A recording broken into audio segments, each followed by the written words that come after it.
Hello મિત્રો, all in one ગાયત્રીઝમાં તમારું સ્વાગત છે। તો આજે આપણે લાઈવ પોટેટો ચિપ્સ મતલબ બટેકાની લાઈવ વેફર બનાવવાના છીએ। તો આજે મેં અહીંયા રેડ કલરના બટેકા લઈ લીધા છે। તો તેને આ રીતે આપણે છોલી લઈશું। તો રેડ કલરના બટેકા વેફર માટે વપરાય છે તેવું બધા કહે છે। તો આપણે બટેકા રેડ લીધા છે અને તેને છોલીને આપણે આજે વેફર બનાવીશું જે લાઈવ કહે છે તે રીતના। તો તમે પણ આ રીતના ટ્રાય કરી જોજો। તો આપણે પૂરી રેસીપી જોઈ લઈએ। તો મેં બધા જ બટેકાને છોલી લીધા છે અને પાણીમાં ડીપ કરી દીધા છે। પાણીમાં ડીપ કરવાથી બટાકાનો રંગ જળવાઈ રહેશે અને બટેકાને આ રીતે આપણે શેણીમાં આ રીતે વેફર પાડી લઈશું। જે નથી આપણે જાડી રાખવાની, નથી બહુ પતલી રાખવાની, મીડિયમ સાઈઝની આપણે વેફર રાખવાની છે। તો જોઈ શકો છો તમે, આ રીતે આપણે વેફર બનાવવાની છે। તો આ રીતે આપણે બધી જ વેફર પાડી લઈશું। અને હા ફ્રેન્ડ્સ, તમને જો મારો વિડીયો પસંદ આવતો હોય તો મારા વિડીયોને લાઈક કરો, શેર કરો અને મારી ચેનલ પર જો તમે નવા હોય તો મારી ચેનલને સબસ્ક્રાઈબ કરવાનું ના ભૂલતા પ્લીઝ। તો આ રીતે આપણે બટેકાને છીણી લઈશું અને વેફર પાડી છે તેને આપણે પાણીમાં એડ કરી લઈશું।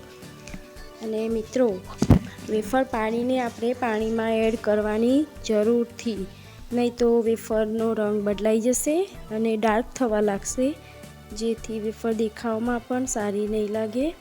અને આ રીતે આપણે બધી જ વેફરને છીણી લઈશું અને પાણીમાં એડ કરી લઈશું।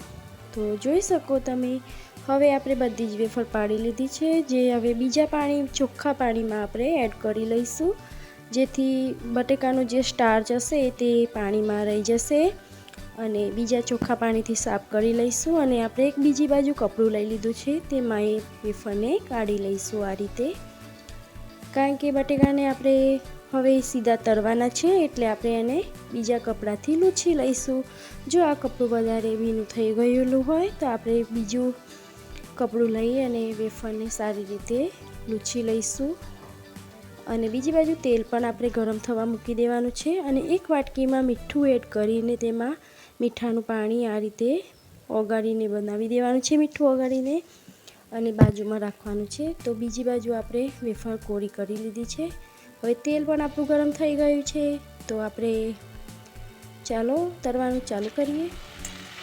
તો આ રીતે આપણે તળી લઈશું અને અવાજ તો તળતા થોડો ધીમો થાય એટલે આપણે જે મીઠાવાળું પાણી રાખ્યું હતું તે 1 ચમચી આપણે એડ કરીશું અને પાણી નાખતા દૂર રહેજો। જો તમે કેટલા છાંટા ઉડે છે, તો પાણી નાખતા તમારે દૂર રહેવું જરૂરી છે, નહીં તો દાજી જવાશે। તો આપણી વેફર એકદમ ક્રિસ્પી તૈયાર થઈ ગઈ છે, અવાજ પણ સરસ આવવા લાગ્યો છે, જોઈ શકો તમે। હવે એવી જ રીતે આપણે બીજી પણ વેફર તળી લઈશું। ફ્રેન્ડ્સ, તળતા તમે ખૂબ જ ધ્યાન રાખજો, કેમ કે પાણીના છાંટા નાખતા તેલના છાંટા ખૂબ ઉડે છે, એટલે તમારો હાથ દાજી ના જાય તેનું ખૂબ ધ્યાન રાખવું। તો આપણે સર્વ કરી લઈએ। કેવી બની છે તમને હું બતાવું।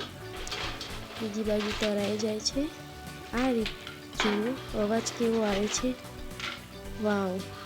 જોતાં જ ખાવાનું મન થઈ જાય, પેકેટમાં હોય એવી જ બની છે, ટ્રાય જરૂરથી કરજો।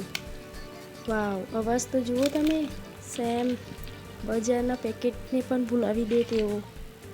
ને બાળકોને ઘરનું બનાવેલું ખવડાવીએ તો એમના સ્વાસ્થ્ય માટે સારું છે। તો ફ્રેન્ડ્સ, આ રીતના નવા વિડીયો જોવા માટે મારી ચેનલને સબસ્ક્રાઈબ કરો, વિડીયોને લાઈક કરો, શેર કરો। ત્યાં સુધી આવજો, બાય બાય। નવી રેસીપી સાથે ફરી મળીશું।